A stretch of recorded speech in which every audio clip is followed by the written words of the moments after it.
বন্ধুরা, আজকের আমার খাওয়ার ভিডিও নিয়ে চলে এসেছি প্রতিদিনের মতন। এখানে ভাত বাড়ছি, দেখো আমার এখানে ভাত নিয়ে নিলাম।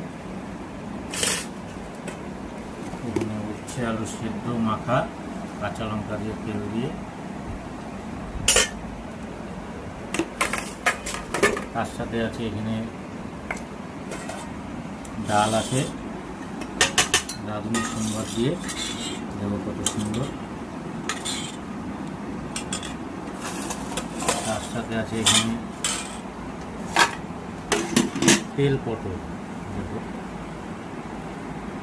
সর্ষে দিয়ে করা হয়েছে, সর্ষে বাটা দিয়ে খুব সুন্দর।